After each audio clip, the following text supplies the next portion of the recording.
السلام علیکم ورحمۃ اللہ وبرکاتہ۔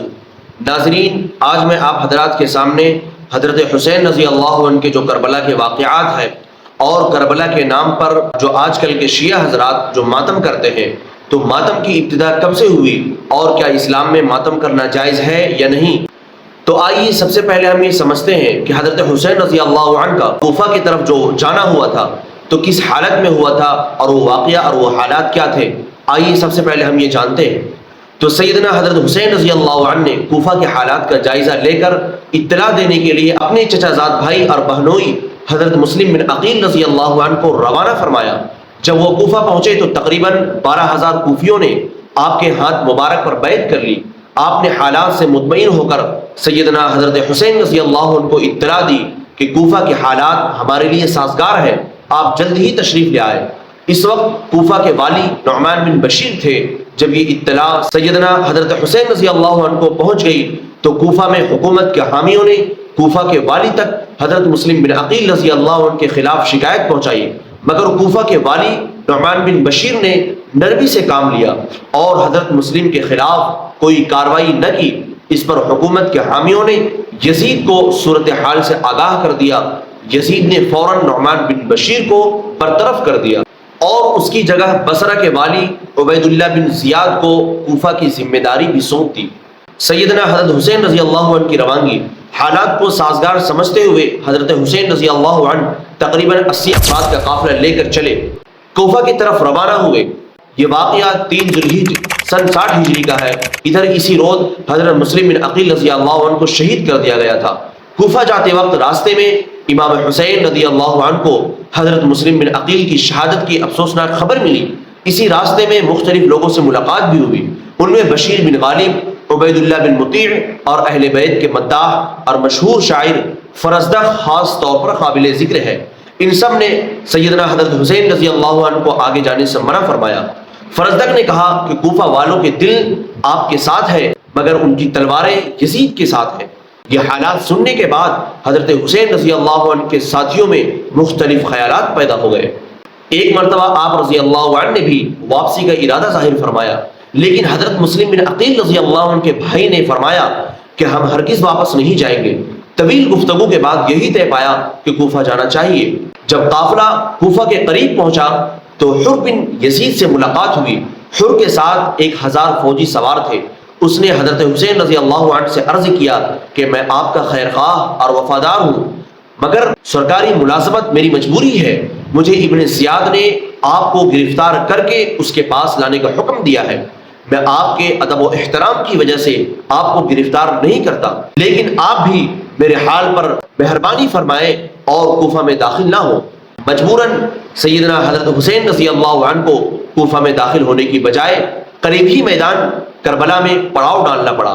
عبید اللہ بن زیاد نے اہل بیت سے جنگ کرنے کے لیے عمرو بن سعد کو 1000 گھوڑ سواروں کے لشکر کا امیر بنا کر بھیجا اور اس لشکر کی تعداد تقریباً 22,000 تک پہنچ گئی۔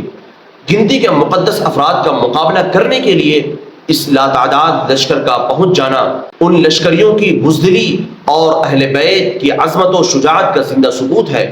پھر اس پر بھی بس نہیں، کوفی فوج کو اس قدر خوف تھا کہ اتنی کثرت کے باوجود باقاعدہ جنگی تدبیریں اور حکمت عملیہ اختیار کی گئی۔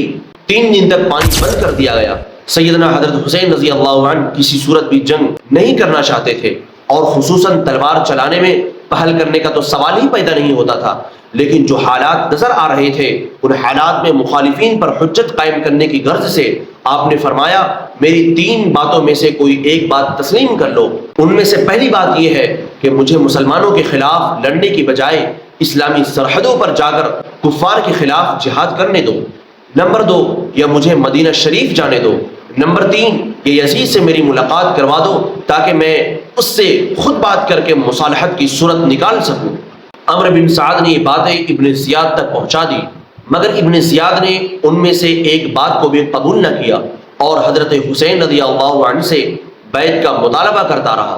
حضرت حسین رضی اللہ عنہ نے بیعت سے انکار فرما دیا، جس پر کوفیوں نے جنگ چھیڑ دی۔ سیدنا امام حسین رضی اللہ عنہ اور آپ کے ساتھی راتوں کو نمازیں پڑھتے، استغفار اور دعائیں کرتے اور اللہ کی بارگاہ میں عاجزی پیش کرتے رہتے تھے۔ دشمنوں کے گھوڑے ان کے ارد گرد گھومتے رہتے تھے۔ 10ویں محرم کو سیدنا حضرت حسین رضی اللہ عنہ نے غسل فرمایا اور زبردست خوشبو لگائی، اور بعض دوسرے ساتھیوں نے بھی غسل فرمایا۔ غسل خانے کے طور پر ایک الگ خیمہ موجود تھا۔ جنگ شروع ہوئی، کربلا کے ارد گرد کے مسلمانوں کو جب اس جنگ کی خبر ہوئی تو بہت سے لوگ سیدنا حضرت حسین رضی اللہ عنہ کا ساتھ دینے کے لیے میدان میں آ گئے اور حضرت حسین رضی اللہ عنہ پر اپنی جانیں قربان کر دی۔ حضرت حر بن یزید رضی اللہ عنہ نے بھی یزیدی لشکر کو خیر آباد کہہ دیا اور سیدنا حضرت حسین رضی اللہ عنہ سے پہلے جام شہادت نوش فرمایا۔ جنگ کے دوران جب ظہر کی نماز کا وقت آیا تو سیدنا حضرت حسین رضی اللہ عنہ نے فرمایا کہ دشمنوں سے کہو جنگ روک دے تاکہ ہم نماز ادا کر سکیں۔ آپ رضی اللہ عنہ نے اپنے ساتھیوں سمیت نماز خوف ادا فرمائی۔ سیدنا حضرت حسین رضی اللہ عنہ کے سوتیلے بھائی اور حضرت علی رضی اللہ عنہ کے شہزادے حضرت ابو بکر بن علی اور حضرت عمرو بن علی، حضرت عثمان بن علی اور حضرت عباس بن علی رضی اللہ عنہم ورضوا عنہ باری باری شہادت سے سرفراز ہوئے۔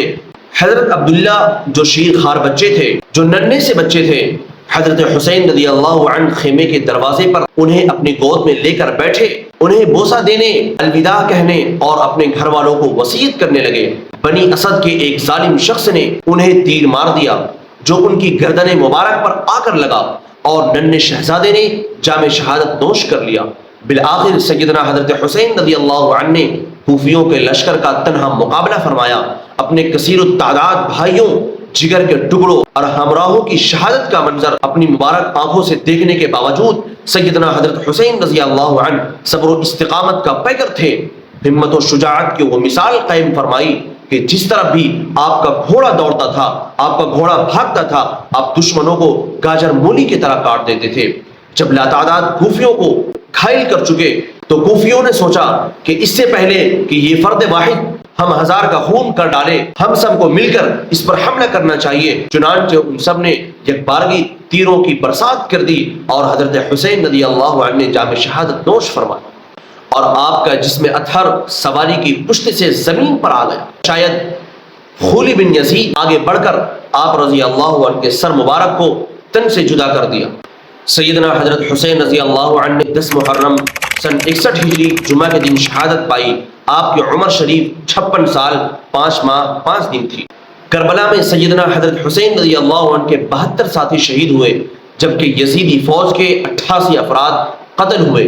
واقعہ کربلا کے بعد ابن زیاد نے آپ کے سر مبارک کو کوفہ کے بازار میں پھرایا۔ کوفہ کے شیعوں نے رو رو کر کوہرام برپا کر دیا۔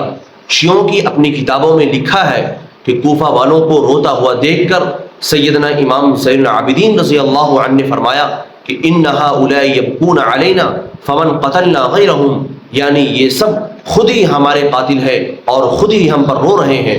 حضرت سیدہ طاہرہ زینب رضی اللہ عنہما نے فرمایا تم لوگ میرے بھائی پر روتے ہو، ایسا ہی صحیح روتے رہو، تمہیں روتے رہنے کی کھلی چھٹی ہے، اور کثرت سے رونا اور کم ہنسنا، یقیناً تم رو کر اپنا کانا پن چھپا رہے ہو، جبکہ یہ بے عزتی تمہارا مقدر بن چکی ہے۔ تم آخری نبی کے لخت جگر کے قتل کا داغ آنسوؤں سے کیسے دھو سکتے ہو، جو رسالت کا خزانہ ہے، اہل جنت کے جوانوں کا سردار ہے۔ اسی طرح شیعہ کی کتاب مجالس المؤمنین میں بھی لکھا ہے کہ کوفہ کے لوگ شیعہ تھے۔ اس کے بعد یزید نے جب سر مبارک کو دیکھا تو بہت رویا اور اپنے منہ پر تماچے مارے۔ سیدنا حضرت حسین رضی اللہ عنہ کی شہادت پر یزید رویا اور آپ کے قاتلوں پر لعنت بھیجی۔ یزید نے اہل بیت کی مقدس خواتین رضی اللہ عنہن کو اپنے گھر دارالخلافہ میں بھیجا۔ یزید کے گھر کی خواتین نے ان کا استقبال کیا اور یزید کے گھر والوں نے 3 دن تک رونے دھونے اور نوحہ کرنے کا سلسلہ جاری کر دیا۔ ان تمام بیانات سے معلوم ہوا کہ حضرت حسین رضی اللہ عنہ کے قاتل شیعہ تھے اور ماتم کی ابتدا کرنے والے بھی شیعہ تھے، اور ان ماتم کرنے والوں میں یزید اور اس کا خاندان بھی شامل تھا۔ اب اگر حضرت حسین رضی اللہ عنہ کے غم میں رونے یا ماتم کرنے سے بخشش ہو جاتی ہے تو پھر بخشش کا سرٹیفکیٹ کوفیوں کو بھی مل جائے گا، یزید کو بھی مل جائے گا۔ یزید نے آپ رضی اللہ عنہ کے سر مبارک کو اور اہل بیت کو مدینہ شریف میں اپنے نائب عمرو بن سعد کے پاس بھیجا۔ اور اس نے سر مبارک کو کفن دے کر جنت البقیع میں سید النساء حضرت فاطمہ رضی اللہ عنہا کے پہلو میں دفن کر دیا۔ گویا دھڑ مبارک کربلا میں اور سر مبارک مدینہ منورہ میں دفن ہے۔ سیدنا حضرت حسین رضی اللہ عنہ کی شہادت کے بعد مدینہ شریف کے لوگوں نے یزید کے خلاف بغاوت کر دی۔ مدینہ شریف کے لوگوں نے کہا کہ ہم نے یزیدی کی اطاعت کو اس طرح اتار کر پھینک دیا ہے جس طرح یہ جوتا، یہاں تک کہ ایک جگہ پر جوتوں کا ڈھیر لگا دیا۔ یزید کی فوج نے بے حیائی کی انتہا کر دی۔ امام زہری رحمۃ اللہ علیہ کا بیان ہے کہ یزید کی فوج نے 700 صحابہ کرام کو شہید کر دیا، جن میں مہاجرین اور انصار بھی شامل تھے، اور ان کے علاوہ 10,000 موالی، آزاد اور غلام تابعین شہید کر دیے جنہیں میں نہیں پہچانتا۔ ماتم کی ابتدا حضرت حسین رضی اللہ عنہ نے اپنی شہادت سے پہلے وصیت فرمائی تھی کہ میری شہادت کے بعد ماتم نہ کیا جائے۔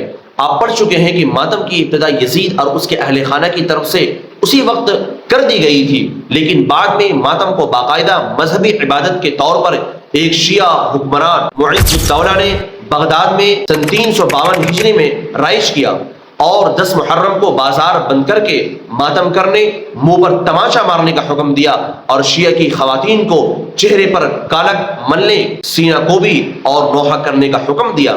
اہل سنت ان لوگوں کو منع کرنے میں کامیاب نہ ہو سکے، اس لیے کہ حکمران شیعہ تھا۔ اب آئیے ہم یہ جانتے ہیں کہ صرف رونا جائز ہے یا نہیں۔